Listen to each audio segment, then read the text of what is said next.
नमस्कार दोस्तों, आप सभी का स्वागत है आपके अपने इस YouTube चैनल पे। आज वाइफ लाइक नामक एक साईफाई थ्रिलर फिल्म के बारे में बताने जा रहा हूँ। अगर आपने इस चैनल को अभी तक सब्सक्राइब नहीं किया है then please subscribe the channel now and press the bell icon for more such videos. Video को लास्ट तक देखना अगर आपको दिमाग हिला देने वाली स्टोरीज पसंद है तो। चलिए स्टार्ट करते हैं बिना किसी रुकावट के। फिल्म की शुरुआत वैकल्पिक भविष्य में वाइफ लाइक एंटरप्राइज के एडवर्टाइजमेंट के साथ होती है। वे एक ऐसी कंपनी है जो बड़े पैमाने पर एआई आधारित एंड्रॉइड बनाती है जिन्हें पार्टनर्स कहा जाता है, जिन्हें पत्नियों की तरह काम करने के लिए डिजाइन किया गया है। ऐसा लगता है कि यह विज्ञापन ऐसे विडोज पर केंद्रित है जो अपने जीवन साथी के मौत का दुख झेल रहे हैं। इसमें संस्थापक मैरियान वीनर बताते हैं कि कंपनी से एक साथी मिलने से लोगों को बेहतर जीवन शैली हासिल करने में मदद मिल सकती है। फिर सीन विलियम ब्रैडवेल नाम के एक पुलिसकर्मी पर केंद्रित हो जाता है जो परीक्षण के लिए वाइफ लाइक सुविधा में पहुंचता है। वो एक कमरे में प्रवेश करता है और एक मशीन बेस आधार पर खड़ा होता है जो मैरिया के होलोग्राफिक लॉन्च को सक्रिय कराता है। इसके बाद विलियम संस्थापक से बात करता है कि वो अपनी डेड पत्नी मेरेडिथ से कितना प्यार करता है और उसकी मृत्यु के बाद से उसी कितना कष्ट सहना पड़ा है। सेशन समाप्त होने के बाद एक स्टाफ सदस्य कमरे में प्रवेश करता है और अधिकारी को सूचित करता है कि उसकी नई एआई पत्नी तैयार है। इसके बाद विलियम कमरे से बाहर निकलता है और अपनी डेड पत्नी की एंड्रॉइड रेप्लिका देखता है। वो इस बात से बहुत खुश है कि वो कैसी दिखती है और उसको अपने घर ले आता है। इसके बाद विलियम रोबोट को एक्टिवेट करवाता है और उसी अपनी पत्नी के नाम से बुलाने का फैसला करता है। वो एंड्रॉइड मेरेडिथ से कहता है कि तुम्हें एडजस्ट होने के लिए कुछ टाइम लगेगा क्योंकि प्रोसेस करने के लिए बहुत सारी जानकारी है। जवाब में वो उठती है और धीरे से विलियम को टच करती है जिससे उसका दिल तेजी से धड़कने लगता है। उसी रात दोनों इंटेंस इंटरकॉर्स करते हैं। एक बार जब वे दोनों समाप्त हो जाते हैं विलियम उसी एक रात उसके साथ रुकने के लिए कहता है लेकिन उसने मना कर दिया। एंड्रॉइड समझाता है कि उसी अगले दिन सर्वोत्तम प्रदर्शन करने के लिए खुद को चार्ज करने की आवश्यकता है। इसके बाद मेरेडिथ उठती है और अपने चार्जिंग बिस्तर वाले कमरे में जाती है। अपने आसपास ऑब्जर्व करते समय उसी खिड़की के बाहर एक नकाबपोश आदमी दिखाई देता है। हालांकि किसी अज्ञात कारण से वो अलार्म नहीं बजाती या अपने पति को सचेत नहीं करती। स्ट्रेंजर जल्द ही चला जाता है और रोबोट अपने इलेक्ट्रॉनिक बिस्तर पर लेट जाती है और चार्ज करना शुरू कर देती है। अगली सुबह हम देखते हैं कि मेरेडिथ अपने पति के लिए नाश्ता तैयार कर रही है। ऐसा प्रतीत होता है कि वो वास्तव में इसमें बहुत अच्छी है, जिससे पता चलता है कि ये रोबोट कितने एडवांस्ड हैं। इस बीच विलियम शहर के विभिन्न घरों से अनेक साथियों के अपहरण के बारे में समाचार देख रहा है। हैरान मेरेडिथ पूछती है कि कोई ऐसे अपराध क्यों करेगा। विलियम ने उसको sentient citizens for artificial intelligence rights square नामक एक समूह के बारे में बताकर जवाब दिया। वे मिलिटेंट एक्टिविस्ट का एक समूह है जो वाइफ लाइक एंटरप्राइज को डिस्ट्रॉय करना चाहते हैं।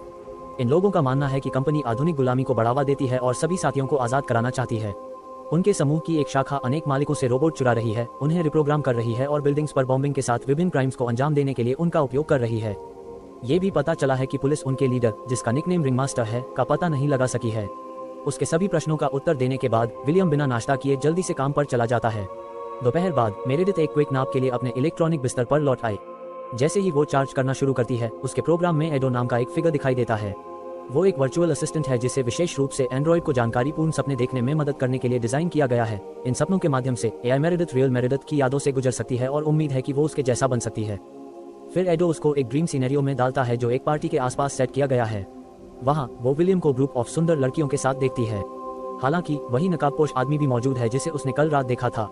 मेरेडिथ जल्दी ड्रीम सिनेरियो से बाहर आती है और एडो से मिस्टीरियस फिगर के बारे में पूछती है, लेकिन उसके पास भी उस आदमी के बारे में कोई डेटा नहीं है। फिर सीन विलियम पर केंद्रित हो जाता है जिसे पुलिस कंट्रोल सेंटर द्वारा चोरी किए गए पार्टनर के ठिकाने के बारे में सूचित किया जाता है। वो सफलतापूर्वक एक शेडी वेयरहाउस के स्थान को ट्रैक करता है और सभी एंड्रॉइड को पुनः प्राप्त करता है। मिशन के दौरान वो अपहरण में शामिल गुंडे जेसन को मार देता है। ये स्पष्ट है कि विलियम को हिंसक होने में कोई आपत्ति नहीं है अगर इससे उस अपने लक्ष्य हासिल करने में मदद मिलती है। घर वापस आकर एआई मेरेडिथ साइकिल चलाने निकलती है और ट्रैक के बीच में खड़ी एक अजीब महिला से उसका सामना होता है। एंड्रॉइड स्ट्रेंजर से बचने की कोशिश करती है लेकिन पास की झाड़ियों में गिर जाती है।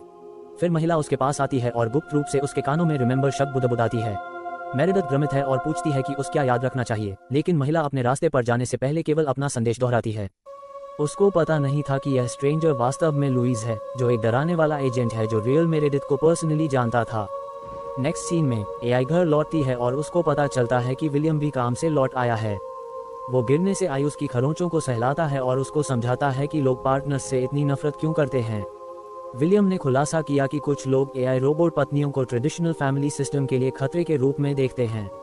ये सुनकर मेरेडिथ चौंक जाती है, लेकिन वो पार्क में हुई अजीब मुठभेड़ के बारे में बात नहीं करती है और किसी कारण से विलियम ये सवाल नहीं करता है कि उसको बाइक राइड्स के लिए बाहर जाने की आवश्यकता क्यों है, ये देखते हुए कि वो एक रोबोट है। बाद में मेरेडिथ अपने चार्जिंग बेड पर लेटकर असली मेरेडिथ की डायरी से पढ़ती है। फिर वो अपना ड्रीम मोड खोलती है और एडो से उसकी पहली मुठभेड़ में विलियम के सीन को फिर से चलाने के लिए कहती है, लेकिन जैसे ही वो पार्क के सीन के बारे में सपना देखती है विलियम की जगह अचानक नकाबपोश आदमी आ जाता है। वो उसको पकड़ने ही वाला है, लेकिन विलियम उस सपने से जागा देता है। फिर वो उसको शयन कक्ष में ले जाता है और दोनों घंटों तक गहन प्रेम करते हैं। ओह तांत्रिक। काम के अगले दिन विलियम अपनी कार में शहर की सड़कों पर गश्त कर रहा है। जल्द ही यूज एक अजीब मामले के बारे में फोन आता है जिसमें एक साथी अपने मालिक से दूर भाग गया लगता है। इसके बाद विलियम दी गई जगह पर जाता है जो एक ऑफिस प्रतीत होता है। वहां उसको जल्द ही वो मिल जाता है जिसकी उसको तलाश थी, लिसा नाम का भगोड़ा एंड्रॉइड जो वर्तमान में रिसेप्शनिस्ट के रूप में काम कर रहा है। ऐसा लगता है कि किसी ने उसकी शक्ल सूरत में थोड़ा बदलाव कर दिया है और विलियम को इसमें स्कैर के शामिल होने का संदेह है। वो लिसा के पास जाता है और उसको अपने साथ वाइफ लाइक फैसिलिटी में आने के लिए कहता है। उसको आश्चर्य हुआ। एंड्रॉइड कहता है कि उसका नाम रोज है और उसके आदेशों का पालन करने से इनकार कर देता है। जब विलियम आग्रह करता है कि वो साथ आए तो रोबोट ऑफिस के अंदर भाग जाता है और खिड़की से बाहर कूद जाता है। इससे अनुभवी अधिकारी बेहद हैरान हो जाता है क्योंकि पार्टनर्स कभी भी आदेशों का पालन करने से इनकार नहीं करते, सिवाय इसके कि जब उसकी नकली पत्नी ने उसके साथ बिस्तर पर रहने से इनकार कर दिया हो। वास्तव में इन एआई रोबोटों के पास कोई स्वतंत्र विचार या भावनाएं भी नहीं है। फिर सीन विलियम के घर में शिफ्ट हो जाता है जहां उसकी एंड्रॉइड पत्नी लुइस को सोफे पर कैजुअली बैठी देखती है। मेरेडिथ आश्चर्यचकित हो जाती है और महिला से पूछती है कि उसको उनका पता कैसे मिला। जवाब में स्ट्रेंजर ने खुलासा किया कि वे एक दूसरे को लंबे समय से जानते हैं। फिर वह एंड्रॉइड से जागने और एक आज्ञाकारी गृहिणी का जीवन जीना बैन करने का आग्रह करती है जबकि उसका पति साथियों की तलाश में बाहर है। क्रोधित होकर मेरेडिथ ने चेतावनी दी कि वो स्ट्रेंजर द्वारा कहे गए हर शब्द को रिकॉर्ड कर रही है, लेकिन ऐसा लगता है कि लुइस को इसके बारे में पूरी जानकारी है। वास्तव में वो विलियम के लिए एक गुप्त संदेश रिकॉर्ड करती है जहां वो अपना परिचय लुइस के रूप में देती है। फिर वो मेरेडिथ को बताती है कि उसके सपनों में मास्क मैन कीन उससे मिलना चाहता है। रोबोट और अधिक जानना चाहता है, लेकिन लुइस बिना कोई स्पष्टीकरण दिए चला जाता है। दूसरी ओर लिसा के मैकेनिकल बॉडी में जो कुछ भी बचा है उसको रिकवर करने के बाद विलियम वाइफ लाइक फैसिलिटी में लौट आता है। फिर वो फाउंडर मरियन से मिलता है और उसको लिसा की आत्महत्या सहित घटनाओं के बारे में सूचित करता है। विलियम चिंता व्यक्त करता है कि अगर पार्टनर्स इस हद तक इमोशंस को विकसित करने में सक्षम हैं, तो वे अपने मालिकों को मारने में भी सक्षम हो सकते हैं। मैरिया ऑफिसर की चिंताओं को सुनता है लेकिन उसको चिंता न करने का आश्वासन देता है। वो बताते हैं कि भविष्य में कदम रखना जटिलताओं के साथ आता है जो अंततः सॉल्व हो जाएगा। फिलहाल उन्हें केवल बड़ी तस्वीर पर ध्यान केंद्रित करने की जरूरत है, भले ही इसके लिए विलियम की हत्या ही क्यों ना हो। इसके बाद विलियम घर लौट आता है, अभी भी पार्टनर्स और उनके संभावित खतरों के बारे में अपने विचारों से जूझ रहा है। मेरेडिथ ने उसको लुइस की विजिट के बारे में बताकर केवल उसकी जटिलताएं बढ़ा दी। ऐसा लगता है कि ऑफिसर नाम पहचान गया है और अधिक जानकारी के बारे में पूछता है। जवाब में मेरेडिथ वो वीडियो चलाती है जो उसने पहले रिकॉर्ड किया था। कुछ क्षण बाद चिंतित विलियम अपने सहयोगी एजेंट जैक को बुलाता है जो एक टेक एक्सपर्ट है।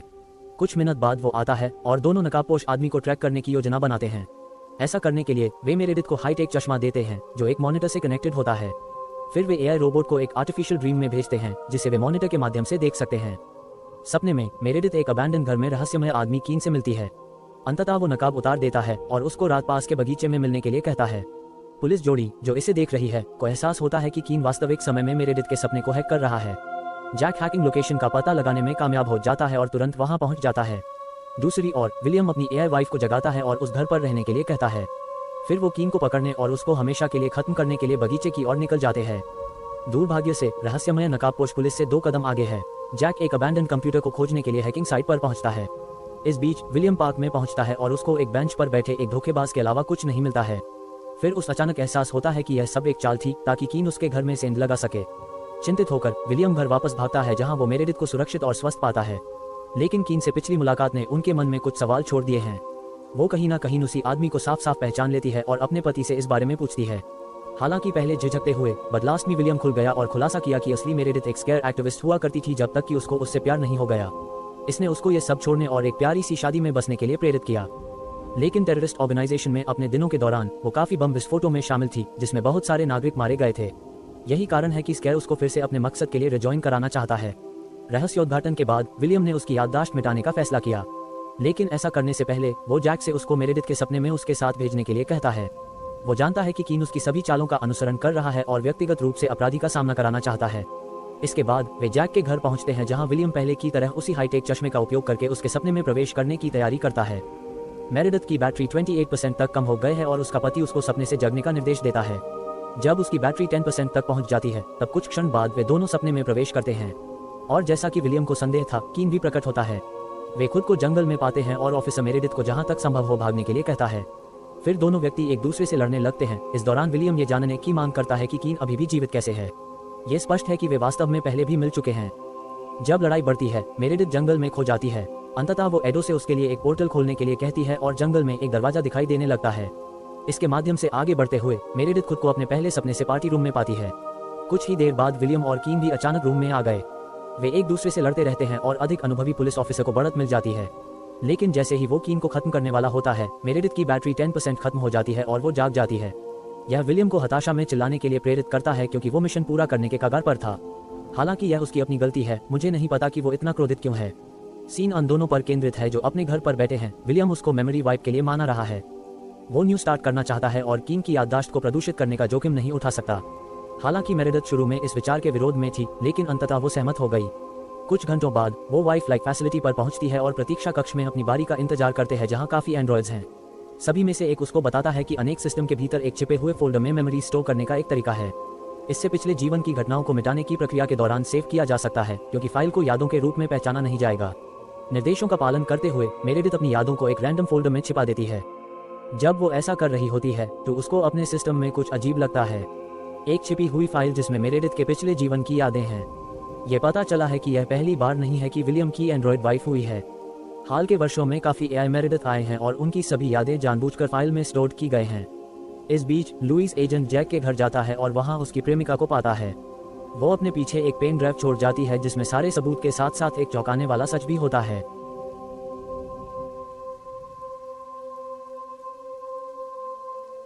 फिर एक फ्लैशबैक आता है और यह पता चलता है कि मानव मेरेडिथ और कीन वास्तविक जीवन में एक कपल थे। मेरेडिथ के रिश्ते के बारे में पूरी तरह से पता होने के बावजूद विलियम भी मेरेडिथ के प्रति ऑब्सेस था। जब वो उसको किसी दूसरे आदमी के साथ देखना बर्दाश्त नहीं कर सका तो उसने एक शातिर योजना बनाई। एक रात विलियम ने अपने अधिकार का इस्तेमाल किया और कीन पर मेरेडिथ की तस्करी का झूठा आरोप लगाया। लेकिन ऑफिसर उसको जेल ले जाने के बजाय एक सुनसान जगह पर ले गया और उसके सिर में गोली मार दी। इसके बाद उसने मेरेडिथ को एक हाईटेक साबासविस कोलार का उपयोग करके अपने साथ रहने के लिए मजबूर किया, जो कि वाइफ लाइक ने बनाया था।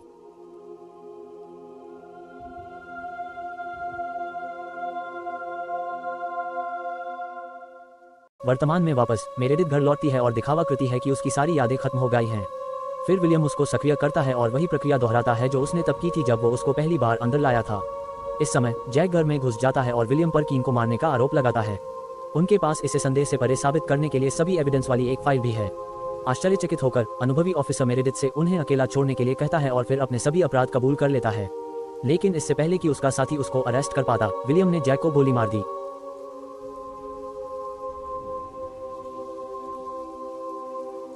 मेरेडिथ गोलियों की आवाज सुनती है और लिविंग रूम में वापस चली जाती है। विलियम को आश्चर्य हुआ जब उसने कहा कि उसने जैक को उसी तरह मार डाला जैसे उसने कीन को मारा था। तभी ऑफिसर को एहसास होता है कि उसके पिछले सभी जन्मों की यादें अभी भी बरकरार हैं। लेकिन अब बहुत देर हो चुकी है क्योंकि एआई रोबोट अपनी सेटिंग में जाता है और अपनी ताकत को अधिकतम कर देता है। इसके साथ वो विलियम को एक हाथ का उपयोग करके उठाती है और उसको लिविंग रूम के फर्श पर पटक देती है। वो उसके पेट पर बैठकर और उसकी दोनों भुजाएं तोड़कर उसको अक्षम कर देती है। विलियम ने असली मेरेडिथ को कैसे मारा, इसके समानांतर एआई रोबोट ने उसको गला घोंटकर मार डाला। इस घटना के बाद मेरेडिथ अब अपनी सारी यादों के साथ एक सीक्रेट लोकेशन पर जाती है जो किसी प्रकार की फैक्ट्री जैसी लगती है। उसके साथ सभी फ्री पार्टनर्स भी शामिल हैं जो अपनी बाधाओं से बच गए हैं। फिर वो फ्री एंड्रॉइड के इस ग्रुप की लीडर बन जाती है।